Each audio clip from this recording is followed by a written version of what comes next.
Hello everyone and welcome to this week's edition of Women's World.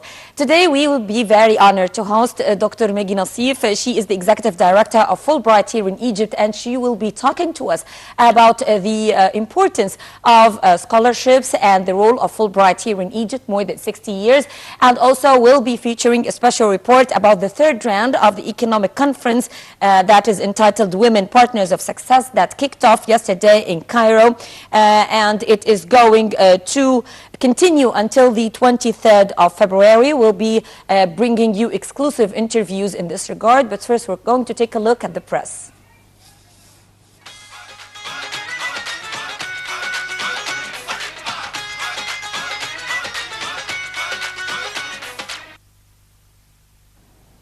Welcome back. Our first headline reads, Maya Morsi meets with the wife of Sudanese Vice President. The head of the National Council for Women, NCW, Dr. Maya Morsi, met with the Sudanese delegation headed by Laila Muhammad Ali, the wife of Sudan's Vice President. The delegation is currently on a visit to Egypt. Dr. Maya Morsi demonstrated NCW's activities and projects to enhance the status of women in all fields.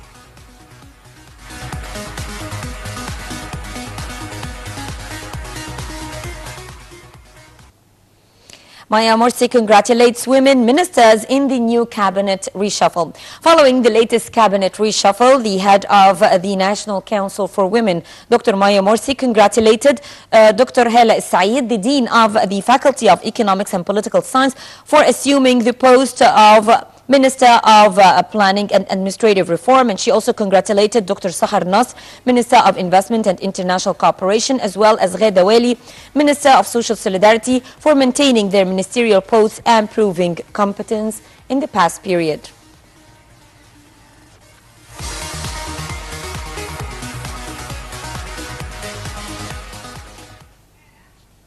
Sinai girls participate in a training program entitled Women Leaders for Egypt. The Ministry of Youth and Sports organized a political development training program for girls from North and South Sinai under the title Women Leaders for Egypt from February the 11th until March the 2nd at the Faculty of Economics and Political Science, Al Azhar University.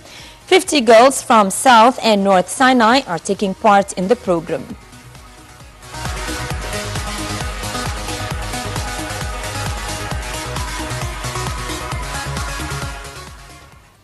And finally, the International Squash Championship kicks off in April. A press conference was recently held to announce that the 6th International Squash Championship will be held in Guna in April under the auspices of the Ministry of Youth and Sports.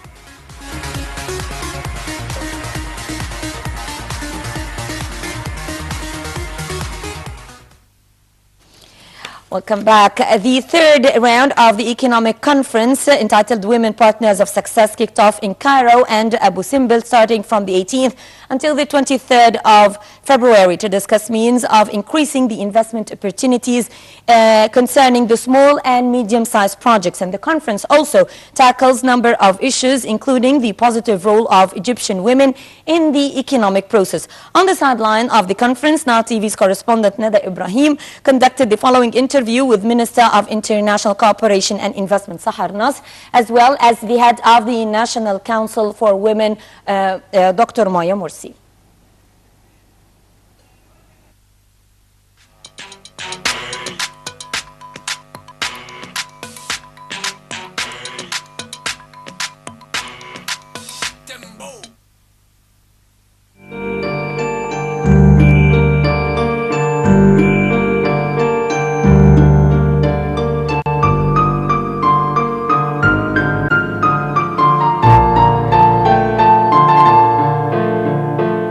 I think this meeting was a great opportunity. It is a forum where we had representation from the private sector, from the Egyptian side, but also from the Arab world. This is an opportunity for us to discuss all the challenges. I was very keen to hear all the challenges, the impediments the private sector faces in development. I also heard a lot of the recommendations they see. A lot of the investors here are not just investing in Egypt, but they're investing in other parts of the world, in Asia, in Latin America, in Europe. So I also was interested in hearing their best practices, what would really streamline the process for them. We're telling them we have a great market with a lot of potentials. Egypt, not only are we more than 90 million of a population, but we're also having a very strategic geographic location whereby we can be not only catering the local market, but we'll be also a channel to export to Africa, to Asia, and to Europe. The ministry is going to work on 4 main fronts, which I would like to highlight. First, we're working on improving the business environment.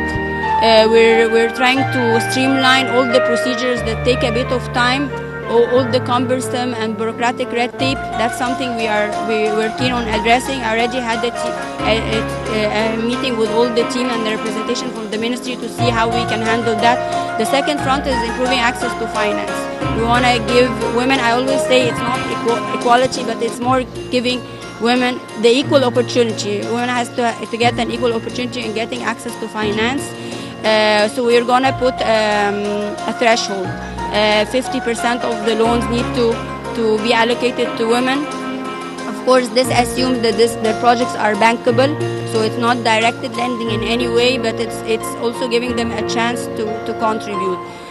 One of the demands, which takes me to pillar 3, is a lot of the investors here, especially the startups, the young firms, have asked for technical assistance. It's not just loans that sometimes they need the twinning arrangement with other countries to trade. They need twinning arrangements to help them design a quality product that is marketable. They need sometimes technical assistance on how to do a feasibility study, how to manage their cash flows, how to market their products. Marketing is also important. So this is a task that I will be able to cater through our development partners who have a lot of expertise across the world. The fourth pillar, which is very important, fortunately we are also coordinating the high-level partnership committee that His Excellency the Prime Minister, Dr. Ismail Chief Ismail is chairing, which includes councils, women council that are usually actually called businessmen council. So we want to just have another label, which is the business council, where we would encourage the participation of women, even if it's not 50%, but at least they should be represented there. They play a very important role. It has an important dimension, the representation, because all the ratios show that enterprises that are headed by women actually hire more women. Because in some of the governorates, there is a lot of traditions and norms where, especially the very small firms, which sometimes constrains women from working in these enterprises. So that's why, it's 2 fronts. So it's encouraging women investors, but that will ultimately also encourage women workers to play an active role. And at the end of the day, our main objective is inclusive and sustainable economic growth. That remains our objective, and we know that that would not be achieved without partnership with the private sector.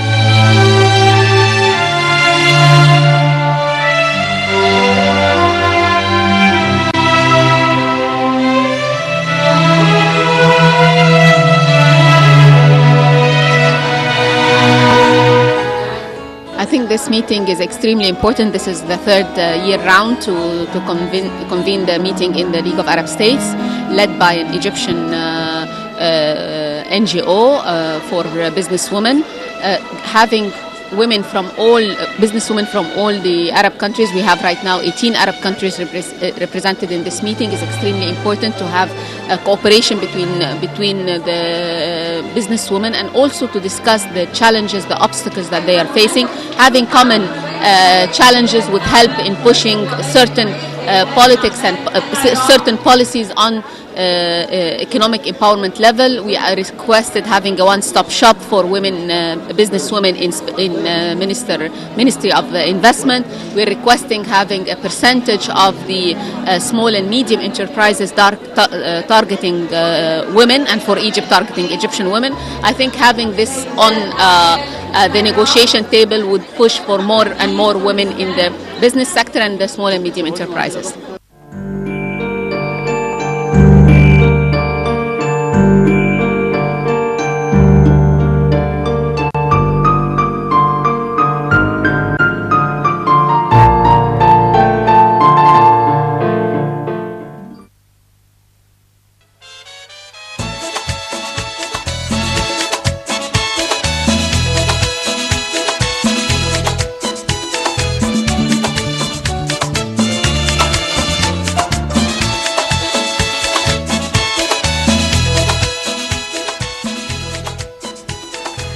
Welcome back, ladies and gentlemen. My guest today is Dr. Maggie Nassif, the Executive Director of Fulbright Commission in Egypt. It's great having you with us, Dr. Maggie. Thank you, Hala. I have a lot of questions for you, but let's take a look at your profile, then we'll be right back. Stay with Thanks. us.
Welcome back. Dr. Maggie, you have been the Executive Director of Fulbright since 2014, and you are a Fulbright alumni, and you also spent a semester conducting research in Cairo, and you have studied business at Wharton School of Business, and you have special interests in literature, in feminism, in pop literature, and so on. Tell me more about your interests, your educational background. Thank you. Well, I started as a literature student and then a graduate student and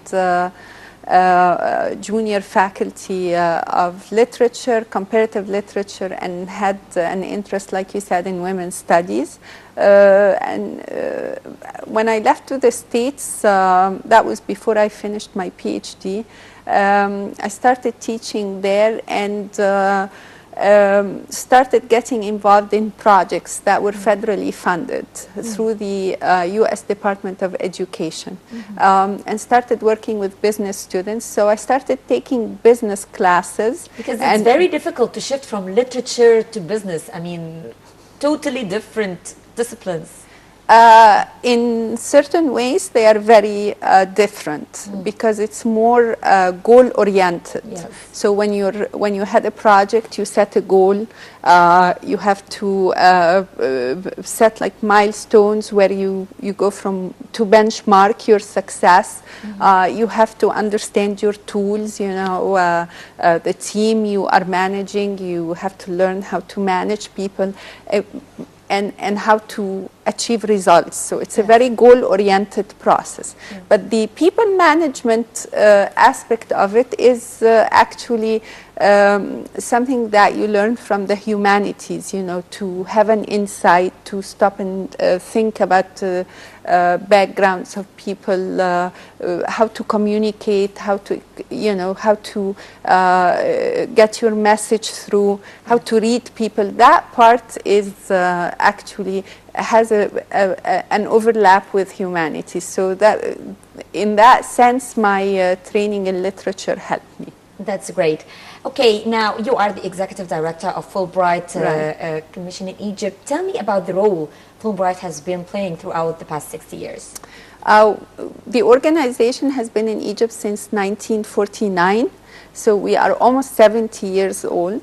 We are 100% binational. So we get our funding from the Egyptian government as well as the U.S. government. As the executive director, I get my directions from a board that is comprised of 8 members. 4 are Egyptian, mostly from academia, and 4 are from the U.S., represented by different organizations, as well as community members who are American who live in Egypt. So we really have this binational vision And we are this intellectual space, academic space. We have over 5,000 alumni, Egyptian alumni, and over 1,000 US alumni who came to Egypt as American students and scholars. And like you said, I lived in the US for 20 years, and when I was living in the US, I came to Egypt as a US scholar and spent a semester doing research. And so these synergies, you know, between the different, the two cultures, two academic systems, as well as the several diverse fields that our alumni come from, create a wonderful synergy that we try to utilize to promote our programs, recruit. We have a mandate to recruit from regional universities. So we have gone to Aswan, Ina, Bani Suef, Ismailia, Damanhur, all over. And we try to, of course, recruit more women. We, especially in the STEM field, science, technology, engineering, and math, we're trying to get more girls to be involved in research in the US in these fields. So we really have this very inclusive vision. The same with the US, we recruit from universities in the US that are diverse to bring Americans from there, but we also send students to Alabama, Kentucky, Arizona, Wyoming, so we're not just along the coasts in America either. Okay. Tell me more about the programs. Are they tailored for specific needs or they are general? That's a good question. We have both. So, for instance, there was, you know, the wisdom that Egypt needs more STEM, science, technology, engineering, and math. So we received a very generous grant for an extra number of master degrees. They're about an extra 25 to 30 more scholarships every year for the next 5 years. And so this is the program that we have open now, and I would like to encourage your viewers to go to our website, Fulbright-Egypt, and look up the student HEI program, because this is a program that is open now for master degrees. We also have master degrees for the humanities, but there are extra 25 to 30 scholarships every year now just for sciences. That's great. So that is tailored.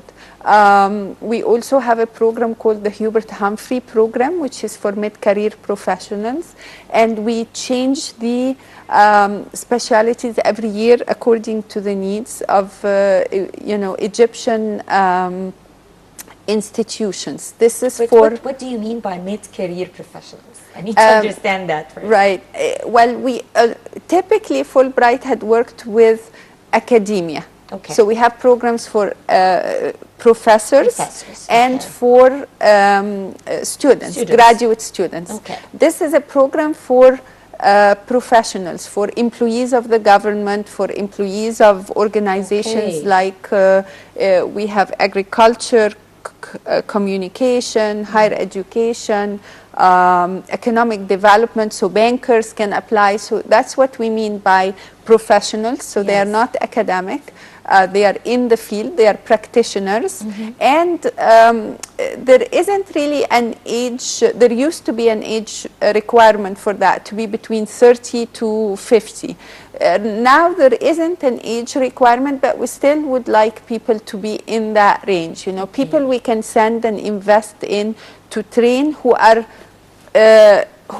young enough to still stay in the workforce for another 10 or 20 years, but also who are not very junior, so when they come back, they, you know, they can, they're leaders. It's a kind of it's a program for preparing high caliber leaders. Now I understand what is meant by mid-career professionals. Okay. Dr. Maggie, Fulbright organizes very important conferences, and there is a very important conference that is going to start tomorrow, inshallah, under the title of health. I mean, health is the topic, and this is the second in a series of 3 conferences, as you told me before air. You told me that the first one was about natural resources, water, energy, and food. Conference is about health, and the third upcoming conference is going to be about connecting academia and business. I think that the 3 themes of the 3 conferences are very important. Exactly. Tell me about tomorrow's conference before we get more details. Okay. So Egypt was chosen to host these 3 conferences, which are the first conferences for Arab alumni to get together and talk about how they benefited from their Fulbright experience, and moving forward, how can we have connections across the Middle East. Like you said, we hosted one that was very successful. We had about 20 Arab alumni from Lebanon, Oman, Yemen, Iraq, and they got together and discussed natural resources. Tomorrow we have another 17 or 18 meeting to discuss health-related issues, public health, the cost of health care, you know, the different awareness campaign, cancer for women, you know, hepatitis C and what have you. Not so much from a clinical, you know, like physician type research, but more from public health awareness. And the the general access to health. The conference is sponsored by the several partners, the U.S. State Department, Amid East are our partners. The Commission took the lead on this, the Supreme Council for Egyptian Universities, and the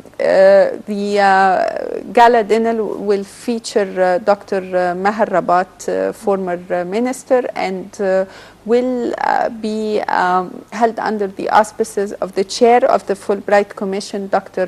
Ashraf Hatem, the former Minister of Health and head of the Supreme Council of Egyptian Universities. We also received a generous grant from the U.S. Embassy to bring an American nursing expert, because nursing is very important to Egypt, and it's really where we need to make breakthroughs. And so we need a lot of development in this regard. Yes. Dr. Maggie, to be honest, we have 2 sectors here in Egypt that require a lot of attention and that really require immediate reform. I'm talking about the education sector and the health sector. Both sectors here are essential to the Egyptian citizen, and unfortunately they are suffering from so many problems.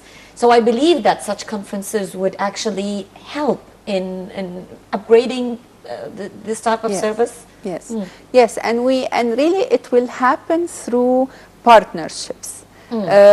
You know, I've been in Egypt for 2 years.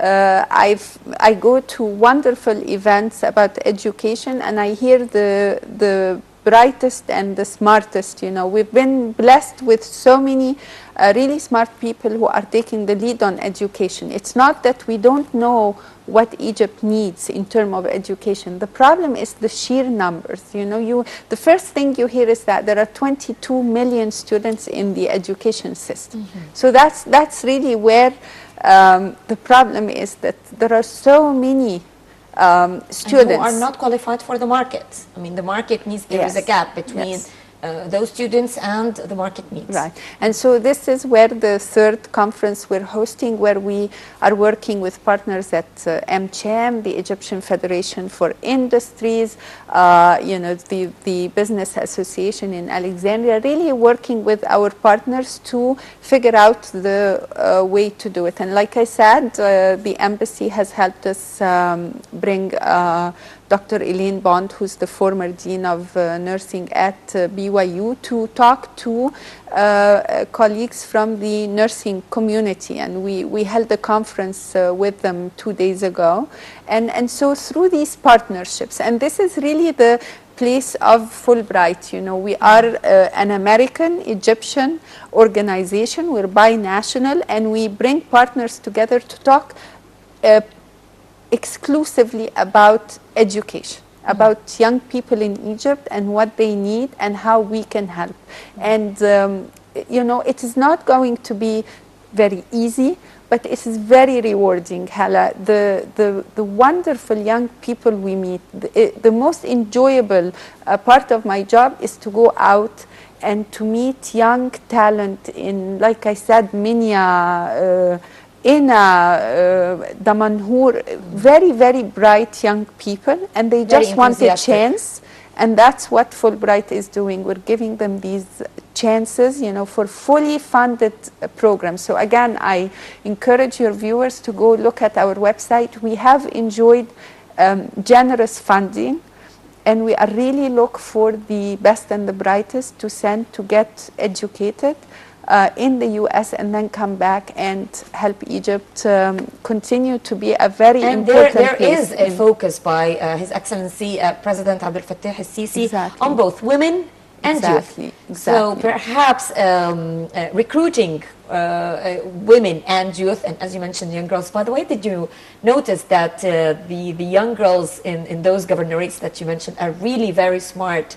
Really smart, and they are very capable. Into learning whatever comes their way. Right, very capable, and just waiting for the chance, which we are hoping to be the brokers of that chance. But did you notice that there are some challenges facing? Of course, progress of those young. Of course, and some of it, you know, there are so many challenges. Exactly. Some are, of course, resources. You know, when you have such a big pipeline of students, 22 million, you know, you hear like we need 7,000 new schools. We need 57,000 classrooms. The numbers are staggering.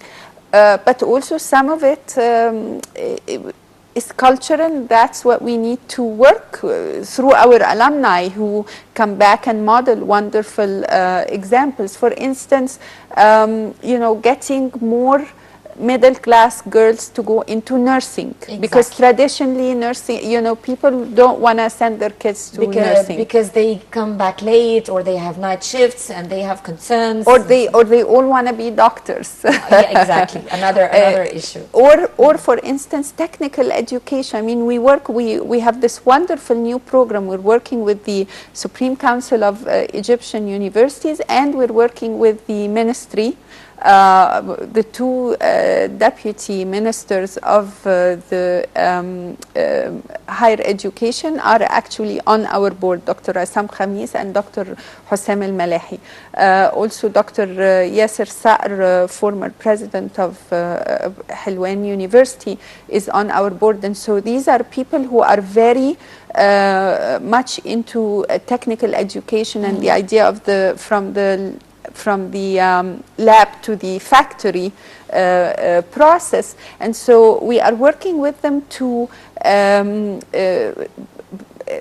modernize and reform technical education. We are sending a group this summer of 20 leaders in the technical and vocational education field to the U.S. for 6 weeks to Florida. That's great news. Yes. And I believe that this is a great step in changing the stereotyping or the stigmas or type of mentality that restricts the parents. They want their children to be engineers or doctors. This is a new type of thinking, and with your great efforts, it's going to work out. Thank you, Hala. Thank you very much, Dr. Megan Al-Seif, Executive Director of Fulbright Commission in Egypt. Thank you very much. Enjoyed talking to you, and looking forward to more success stories to hear from you, inshallah. My pleasure, inshallah. Thank you. Thank you, ladies and gentlemen, for joining us in this edition of Women's World. I'm Hala Al-Hamilawi signing off.